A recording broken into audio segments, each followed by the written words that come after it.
Welcome to Lemonbrat. I'm Roman. I'm Mac. I'm Lobo.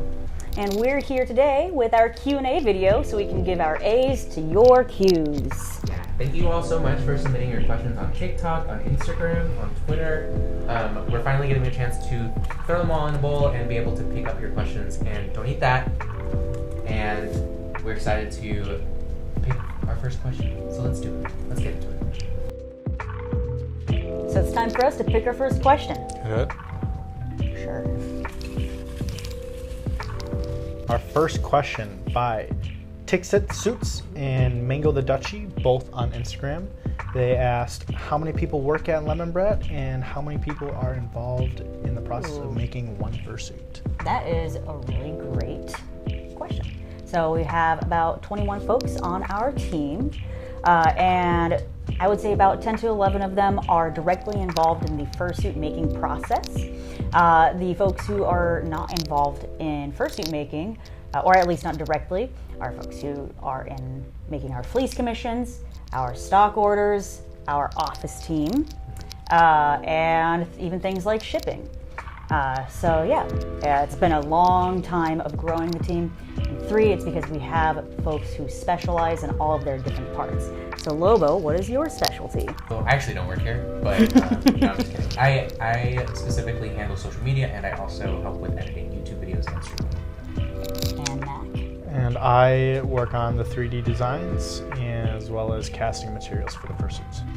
And I am our commissioner liaison, meaning that I can't sew, but I can provide great communication to all of our commissioners.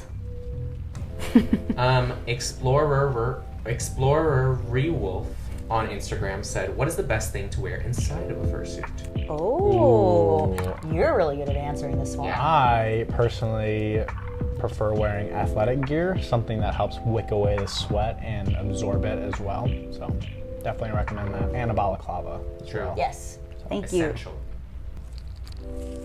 Okay. Oh, a double one. We've got at Mecky Snake on Instagram and at crossstitched.thorn on TikTok. What did your first fursuit look like? And can you show us your failed suits, if you have them, or any heads or suits that fell apart? So I'm going to start that we have not had any failed suits that just fell apart. We sew everything on industrial sewing machines. So though we've had some experiments, nothing's fallen apart. So here's our first suit. Do you want to show it off to the audience a little bit? The first Check one. it out. Such a throwback. Too hideous to sell. Poor thing. Beautiful. Beautiful. Beautiful. Beautimus. Ooh, this one is a great one for Mary. Oh, Mary. Yeah. Mary. Hi, Mary. Hi guys. Welcome, Mary. Hi everybody. I'm Mary. I am the lead seamstress here at Lemonbrat, so I get to sew all the really complex, crazy fursuits, and I heard you guys have some questions for me. So first we have at thick__brick on Instagram. What's the most complex suit you've ever made? That would have to be Mantic, which was this, I want to say lion? Yeah, it is a hybrid character. It's like a custom called a mimic beast. Okay. So, but that was one of their like main species. Yeah, so it was like a lion, but the mane was all of these feathers. And I love sewing feathers, so that was great. And then it had feathers going like all the way down the back, and then it had this cool like zigzag design going down the sides of the suits, and these big crazy arm wings. So Mantic was definitely the most complex. Awesome. Next, we have from at Malacandra87 on Instagram. What parts of a fursuit are the hardest to sew? Okay. I would say probably wings or tails. Those tails can get really complex, but in terms of when I'm training new seamstresses, I kind of always work up to the paws and the feet as being the most complex. So I think those also take quite a bit of expertise. Absolutely. I know that hands look really difficult to me. yeah, there's a lot that could go wrong with hands if you're not careful. Another great question from @furryconvention on Instagram. I was wondering if there is a fixed height for kigurumi and pajamas. No, we love all shapes and sizes. We have a wide size range, and also you can provide measurements, and I can, make sure it will fit, make arms longer, make legs longer. We totally will work with you on making sure you get the best fit. Yeah. Thank you so much for your time. Yeah, Mary. it was a nice little break from sewing, but I gotta get back. So, Yeah. bye guys. Bye. Thanks for hanging out. I don't know why I struggled so much. It's because I had my eyes closed. @Blue Emery Wolf, shout out on Instagram, asked, across the Lemonbrat team, what are each of your primary motivators for the work that you do? For myself, bringing commissioners joy. I know it's really tacky, but there's nothing that feels better than when a commissioner emails me or comes up to me in person and it's just like, oh my gosh, you made this come true, thank you so much. Like, that's such a good feeling. This is probably the best job I've ever had because I get to work in a creative environment with people that I really enjoy and appreciate. So I feel like on one end it's like getting to continue working in a collaborative environment, but then on the other hand it's getting to improve the skills that I am practicing. Yeah. For me, it's utilizing my design skills, being creative, being in an environment where I'm stable and I can continue practicing and experiment without judgment, or some, but no. It's a great environment. No, it's a great environment here, and I think that's something that motivates me every day is just waking up and being able to see everyone at work. So. Yeah. Blue Gremlin Baby on Instagram asked, how long does the commission process take from taking it up to finishing? So it depends on what you're commissioning. If you're getting a fursuit, once you are paid in full, it is a 6 to 8 month turnaround time, plus the shipping time. Usually the shipping shouldn't add that much, but we like to add it just in case. If you're getting a fleece commission, something like a kigu, hoodie, etc., that is on an 8 to 12 week turnaround time, plus shipping. @Lenny Borks on Instagram, can you make any species into a fursuit? Absolutely. I like to think so. Challenge us. Please. Give us challenges. do it. We want Keep this. us on our toes. Yep. We love to be on our toes. No provisions. No No provisions. progens. Sorry. Yeah, We sorry. love them, it's just, Electronics. We just don't wanna... We don't work with the electronics. yeah. @Stressed Depressed Mess on TikTok. Feel you. What are some tips on wearing glasses in a fursuit head? Just wondering, as a fellow glasses user. I see an opportunity. Honestly, our heads are very easy to wear glasses in. There's a zipper up the back that makes it so you can literally open it up and open it like a mask and just put it right on. So you can check our video about we have a suit up video on YouTube, and you can see how the suit is actually put on, and it will give you a good Maybe. ding. It's gonna be somewhere here. And so that'll give you a good idea of how it's put on. So it's really great for putting glasses, or putting on the head with glasses as well. Hi-os. Hi. Let me sit down. I want the pillow. Here, I know I you need need a a- booster seat. Yeah, I'm short, guys. Hi. I'm Ost, so I'm lead designer on Lemonbrat. So I handle all of the complex fursuit designs, and so that includes orders and pre-mades. And I also do research and development, so I come up with new products and new ideas to implement for the team, which will eventually include moving jaws. This is just a prototype. It needs a lot of work. You don't have to tell me in comments. I know that. But it's exciting, and I hope to continue to perfect it over the next few months and eventually be able to offer it to customers, but I don't want to offer it to customers until we've perfected it 100% on our end. So, yeah. This one is a double, but it's not too difficult. It's from @RurikTheFox21 and mstape17 on Instagram. What are Lamont's pronouns, and what is Lamont's own persona? Oh, okay. So Lamont is a lemon fox. So so sort of based on a Finnick fox, but more lemon zest.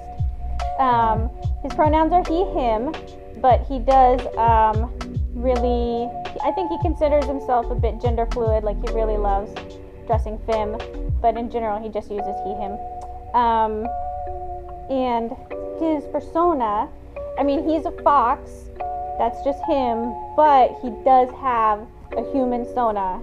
So, you know, stay tuned, you'll hear more about that at some point. I'm So, excited to see that suit. Yeah, we will have a Lamont suit coming up. Just need time to work on it because orders come first. At Fuzzy Bumpkins on Instagram asked, some people say you've been hard to work with / unpleasant. How do you address this? You can kiss my butt. No, I'm just kidding. I think I'm not entirely sure where that comes from. I do think that 2.5 years ago or older, we had much slower communication via email because the person who was manning all of that was also going and doing sales at cons. So we just needed to bring someone else on to be super dedicated to being the customer liaison, and that's Roman. So that's all Roman does outside of streams and stuff is be available for the customers. So yeah, I think that's good. But in general, I hope that you can see that we seem relatively friendly. I hope. For the most part. Yeah. So yeah, if you ever feel like you've had a bad experience with us, even if it was a long time ago, then feel free to reach out via email. Tell us your story, and we'll see what we can do for you. And yeah, absolutely. Also, as we do vending conventions and stuff, if you ever see us vending at a convention, feel free to also come up and say hi. I'm generally going to be vending alongside Bits, and both of us love to meet folks. That's probably my favorite thing about the job is talking to people. So for real, we hope to, if there's anyone who's watching this that does feel they had a bad experience, please come to us. We want to resolve that with you 110%. At Fellow Stellar, at Drizzle Draws, and at A. Giacone, all on Instagram, asked, are your head bases cast or sculpted from scratch each time? What do your head bases look like before they are furred? I don't believe I've ever seen one. And what do your head bases look like? Do you make them from scratch? All really great questions. Matt, would you like to start us out? Yeah, I can answer the first question. So our head bases are not casted or sculpted from scratch each time. We do have base heads that we sculpt initially, and then from there we will create a mold from those sculpted heads, and then once we have the mold, we can then cast them in foam, and we have about a little over a dozen different head bases that we use for the heads, and that way our designers can use those. yeah. As example A. Yeah, here's an example of a stock head, and the reason why we use stock bases is there's a variety of factors, but one main thing is quality control and being able to offer our customers a consistent fit across all of our heads. So the internal structure of our heads is standardized. Our heads can also fit between 20 and 28 inches head size. So, if you have a big head, check us out. Big orders. Yeah, and the other thing is just that I really strongly believe in working smarter, not harder. So we use our stock bases as a building point to add more foam or subtract foam as needed to achieve different looks. And I don't think some people may be inclined to think that just because one uses a stock base, it means that they cannot achieve a high diversity. But I just want to show you, this is the starting point of a J head, and this is also a fully carved and edited J head. So you can see, where I recarved the whole nose, added all of this that's going on. So yeah, you can see that just because we do use stock bases as a starting point, it doesn't mean that the end result has to be as stock as the stock base. So yeah. Lovely. Now we have some questions for Bits. HR! Yes. Don't sound too excited. Yeah, well, I mean, last time you called me in here, all it was nope, String as the No, wait. We gotta pitch it. nope, no. That's true. Well, tell the Brat Pack what you do here. So I'm one of the co-founders. I handle quotes and booking conventions, and once cons start up again, it'll be manning the booth and things like that. So, gonna see us live soon. And you get to do all the fun budgeting. Oh yeah, I love it. Finances. Ooh, fun. Uh-huh. Ooh, at Bird Attitude on Twitter. Hi. What's been the most difficult part about running your company, and how have you grown past that? And another, because I can't help myself, how does the Lemonbrat team feel about the quality improvement of your products over the years? Those are really good questions. Thanks, if you want to Okay. start out. Yeah, I think I can take the first half of this one. I think the most difficult part about running our company is the same as running any other company. It's logistics. It's making sure that you find a good balance between doing what is fun and what is necessary, as well as like budgeting and make sure you have the right people for the right task. Yeah. And then, Ost, do you want to handle this Yeah. second part here?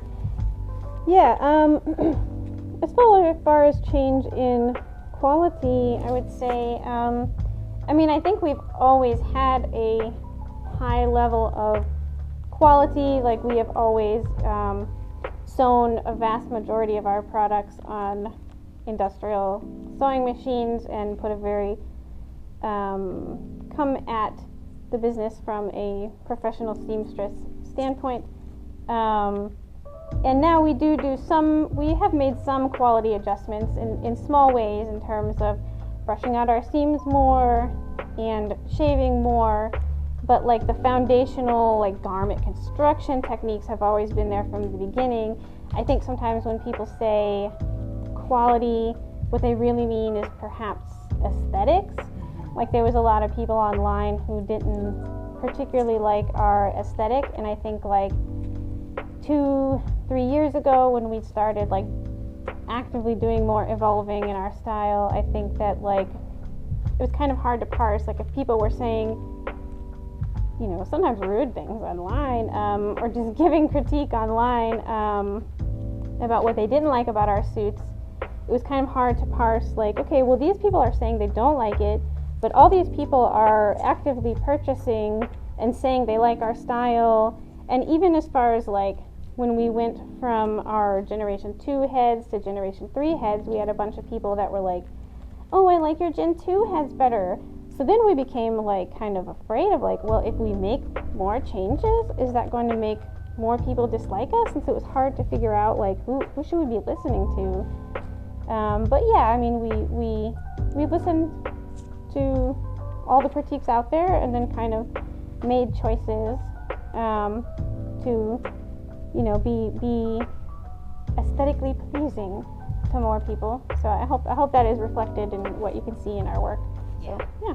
I think another part of that is we weren't posting nearly as much online then as we should have been, so people weren't able to see like how much we were actually like doing and changing and growing ourselves, because then they just got to see it like all at once, even though we'd been doing that for like years. I think in 2008, I think we only posted on social media like 30 times, which is embarrassingly low. Yeah. Yeah. So, 5 different folks asked this. So at Sion Fur on Instagram, at The Bagel Seed, at Ghost Town OO, at Alexia Fuller 510, and at Vixen Pup. All of y'all are on Instagram.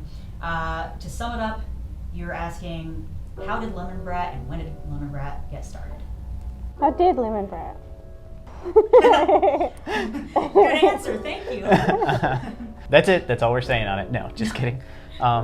We started out going to anime cons in 2012? Yeah, 2012. And then from there, you went to... Yeah, so we were initially just selling our animal hoodies and animal tails and ears and some other accessories. J-Rock mask. Yeah, and then I went to MFF one year just as an attendee on a whim, and when I got there, I was like, wow, why haven't I been in this fandom before? Like my childhood is 90s era animal cartoons like Tiny Toons and Rescue Rangers, etc. are like deeply ingrained in my personhood, I guess. So yeah, the next year we just decided we wanted to sell at MFF, and we offered just our hoodies and animal tails, and that was what we were known for a few years before we even touched fursuits. Yeah, it was all hoodies and kigus with like a little bit of tails and ears on the side, but I feel like at that point we were mainly just known for doing custom hoodies and kigurumi. And then a few years later, like 2015, we decided to take our hand at fursuits. We started out making our own, and then later on offered like a couple of pre-mades at what was that convention in California Califer was where we sold our first pre-mades. Our very first pre-made. Yeah, so we've just been growing and like slowly building up the business from there. And it may seem like, oh wow, you guys have a ton of people, at least as far as the furry business goes. We're still very small technically, but yeah, I mean it's been a hard road of like slow growth over time. So yeah. I'm still in touch with the people who have our original pre-mades too. Yeah, that's awesome. That's so cute. At Akanatsuki on Twitter asked, how did you come up with the name and logo for your company? Because it's amazing. X3 face. I kind of wish we had a more exciting answer for this, for somebody who's like so excited about it, but yeah, we don't. It's boring. it is really boring. All we did was we took a bunch of words that we liked and kind of smashed them together and saw what stuck, and that's kind of where we ended up with it. And we just took the one we liked and rolled with it. Yeah, exactly. Sorry, boring. I do think it worked out quite well now because we've got our brat pack. It's true. Exactly. Yeah, if we would have known, we could have thought of a brat pack thing from the beginning. That would have been great. So, thank you everyone for submitting your questions. Lobo, Mac, come join us on this couch. Squeeze together. I'm gonna have to call HR after this. You're telling yourself? Help. But yeah, for real, thank you for submitting your questions. Thank you for checking out this video. It's super appreciated. That's all, folks. If you liked what you saw in this video, be sure to give it a thumbs up. Also leave a comment if you have any further questions for us to answer. And don't forget to punch that subscribe button and kick that bell. I'm terrified. bye. Bye.